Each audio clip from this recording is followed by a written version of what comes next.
안녕하세요. 리치서클TV입니다. 저는 이번 강좌 브리핑을 맡은 수미 실장입니다.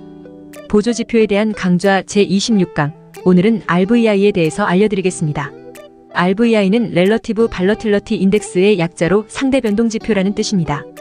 오실레이터계의 테크니컬 지표라고 할 수 있습니다.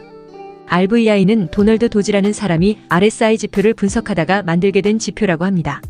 그러면 먼저 RSI 지표에 대한 이해가 필요한데요. RSI에 대해서 간단하게 설명하자면 렐러티브 스트렝스 인덱스의 약자이고 한국어로 번역하면 상대 강도 지수입니다. 그리고 괌에도 괌의수 지표라고도 불립니다. RSI는 전날 가격보다 상승한 경우의 값과 전날 가격보다 하락한 경우의 값을 백분율로 계산한 것입니다. 다시 말해 일정 기간에 가격이 얼마나 올라갔는지 혹은 얼마나 내려갔는지를 가격의 폭을 가지고 만든 지표입니다. RVI는 고가와 저가의 표준 편차의 폭을 백분율로 계산해서 만든 지표입니다. 이것이 RSI와 RVI의 차이점입니다. RSI는 가격의 폭을 100으로 계산한 것이기 때문에 RSI에 대한 이해는 쉽게 되실 수 있을 거라 생각합니다. 그런데 RVI는 표준 편차의 폭을 100으로 계산한 것이기 때문에 먼저 표준 편차에 대해서 한 번 더 짚고 넘어가겠습니다. 표준 편차라고 하면 떠올리는 것이 이러한 그래프입니다. 가장 한가운데의 중심은 평균값입니다. 이 평균값을 기준으로 얼마나 떨어져 있는지를 보는 것입니다. 평균값으로부터 적게 떨어져 있으면 표준 편차가 작다고 하고 이런 그래프를 형성합니다. 평균값으로부터 많이 떨어져 있으면 표준 편차가 크다고 하고 이런 그래프를 형성합니다. 차트에서 가격이 급등하게 되면 평균값보다 가격이 확 높아지기 때문에 표준 편차는 커질 것이고 RVI 값도 높아질 것입니다. 반대로 차트에서 가격이 급락하게 되면 평균값보다 가격이 확 떨어지기 때문에 표준 편차는 커질 것이고 RVI 값은 낮아질 것입니다. RVI의 수식에 대해서 보여드리면 화면과 같습니다. UP는 N일 동안 가격이 상승한 날의 표준 편차이고 D에는 N일 동안 가격이 하락한 날의 표준 편차입니다.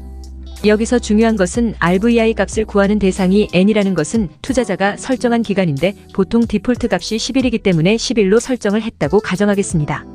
그러면 10일 동안 가격이 상승한 날이 있고 가격이 하락한 날이 있을 것입니다. 10일 내내 매일매일 가격이 오르기만 했다면 RVI 지표는 100을 나타낼 것이고 10일 내내 매일매일 가격이 내려가기만 했다면 RVI 지표는 0을 나타낼 것입니다. 다음으로는 원작자 도널드 도지가 제시한 매매 기법에 대해서 설명드리겠습니다. 특정 주식을 설정하지 않고 비트코인 차트로 예를 들었습니다. 지표 설정하는 방법은 트레이딩뷰 차트 설정하기 강좌를 참고하시기 바랍니다. 기본적인 매매 방법은 RSI와 비슷합니다. RSI는 괌의수 괌의도를 판단하는 기준이 70과 30입니다. RVI는 표준 편차이기 때문에 60과 40을 기준으로 합니다. 주가와 달리 극단적으로 차이가 나는 경우가 그렇게 많지 않기 때문에 60 이상이면 충분히 시장은 과열 상태, 즉 흥분 상태라고 판단하기 때문입니다. 반대로 RVI 지표가 40 이하인 것만으로도 충분히 괌의도 상태, 즉 냉각 상태에 있다고 판단합니다. 하지만 기준만 충족한다고 해서 바로 매매 타이밍이라고 간주할 수는 없습니다. 따라서 방안으로 제시한 매매 방법으로는 RVI 지표가 60 기준선 위에 있다가 아래로 내려가는 타이밍을 매도 타이밍으로 인식하고 반대로 40 기준선 아래에 있다가 위로 올라오는 타이밍을 매수 타이밍으로 인식하는 방법도 있습니다. 늘 드리는 말씀이지만 단일 지표만으로는 한계가 있습니다. RVI 지표의 이름에서도 알 수 있듯이 상대적인 기준이 됩니다. 그렇기 때문에 원작자인 도널드 도지도 이동평균선과 함께 사용한 매매 방법을 제시했습니다. 그것은 10일 이평선과 20일 이평선의 교차점을 참고하는 것입니다. 20일 이평선을 기준으로 10일 이평선이 아래에서 위로 뚫고 올라갔을 때 RVI가 50 기준선 위에 있다면 매수 타이밍으로 봅니다. 반대로 10일 이평선이 위에서 아래로 뚫고 내려갔을 때 RVI가 50 기준선 아래에 있다면 매도 타이밍으로 봅니다. 이렇게 전문가들은 단일 지표의 허수 부분을 보완할 수 있는 지표를 믹스해서 타점을 잡습니다. 단일 지표만으로는 거래량이 몰리거나 장내 상황에 따라서 허수 신호를 보내기도 하기 때문입니다. 이러한 타점 비법은 캔들 차트 타점 강좌에서 본인에게 맞는 타점을 찾으시기 바랍니다. 오늘 강좌는 여기까지입니다. 항상 성공적인 투자 되세요. 감사합니다.